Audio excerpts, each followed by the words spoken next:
अस्सलाम वालेकुम। अभी जो 1 अक्टूबर से 2 अक्टूबर के दरमियान नांदेड़ सरकारी अस्पताल में जो घटना हुई है, जो हादसा हुआ है, वो निहायत ही दुखद और गमगीन है।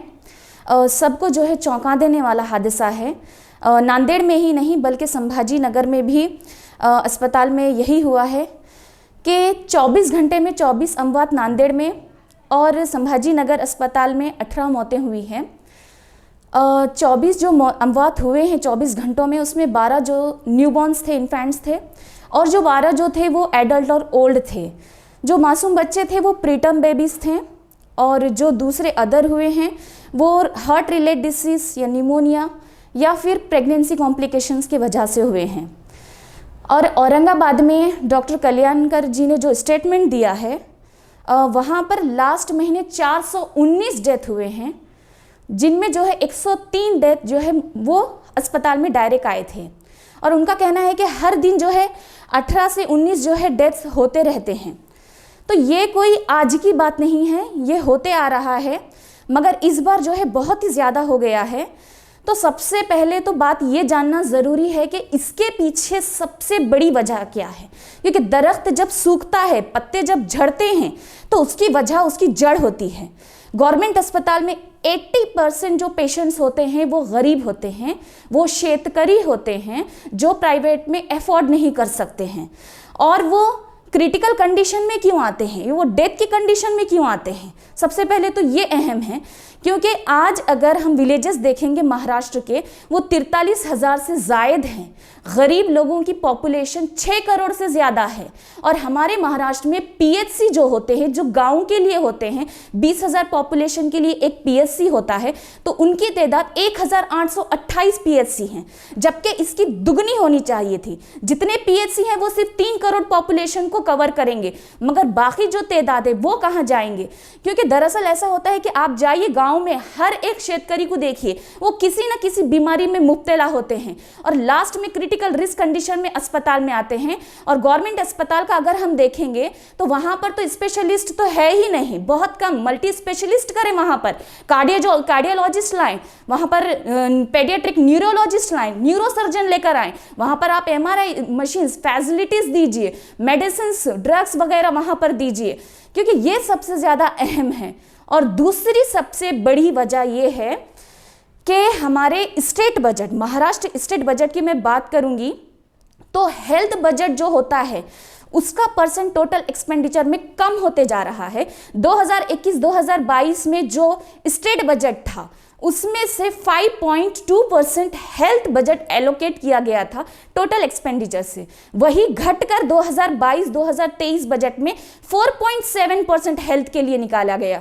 वही 2023-2024 में वही घटाकर 4.5% हेल्थ बजट जो है एलोकेट किया गया। मतलब कि हेल्थ सिस्टम को इतना इग्नोर ये राज्य सरकार कर रही है, तभी जो है इसके आज ये हालात हमें देखने मिल रहे हैं।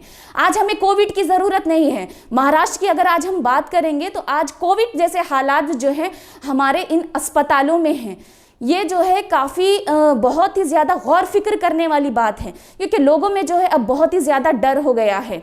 ये सबसे बड़ी जो है इसकी वजह है आज जो हम हालात देख रहे हैं।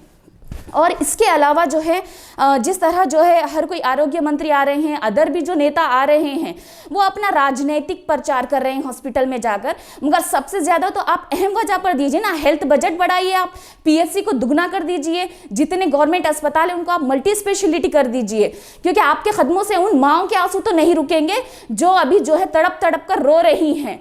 उनकी जानें तो वापस नहीं आएंगी, उन मासूम बच्चों की जो जाने जा रही हैं।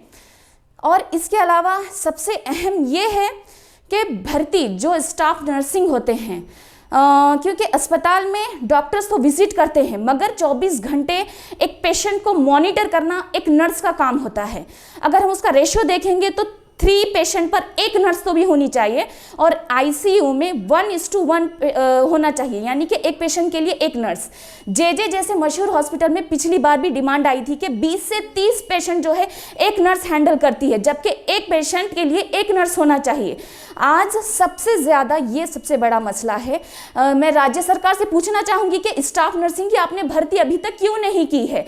पिछली बार भी कई प्रोटेस्ट हुआ था, क्योंकि नर्स को जो है एक तो उनको सैलरी कम दी जाती है और उनकी भर्ती नहीं होती है। अभी 2023 में मैंने देखा है कि DHS महाराष्ट्र ने जो है रिक्रूटमेंट अभी जो है जारी किया है, तो आपने जो है 2545 जो है वैकेंसीज निकाले हैं, जबकि आज हमारे महाराष्ट्र में 669 जो कॉलेजेस हैं, जिसमें 51 गवर्नमेंट नर्सिंग कॉलेज हैं, उनमें हर साल 6000 से ज़्यादा स्टूडेंट्स की, कैंडिडेट्स की भर्ती होती है। और आज इतने साल बाद सिर्फ 2545 उनके वैकेंसीज निकाले गए हैं।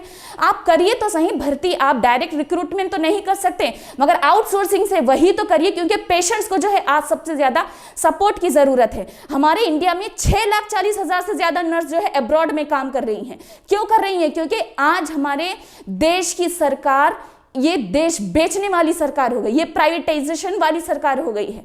मैं महाराष्ट्र सरकार से ये दरख्वास्त करती हूँ कि स्टाफ नर्सिंग की भर्ती जल्द से जल्द की जाए और दुगनी की जाए। और मैं माननीय अशोक राव जी चौहान साहब से भी मैं ये दरख्वास्त करती हूँ कि इंडिया का जो मैनिफेस्टो महाराष्ट्र के लिए जब निकलेगा, तो हर गांव में जो है एक निवासी डॉक्टर चाहिए और PHC जो है उसकी तादाद बढ़ा देनी चाहिए। और जितने गवर्नमेंट अस्पताल हैं 55 नियर अबाउट, तो वहाँ पर जो है मल्टी स्पेशलिस्ट कर दिया जाए, स्पेशल डॉक्टर वहाँ पर रखे जाएं। शुक्रिया।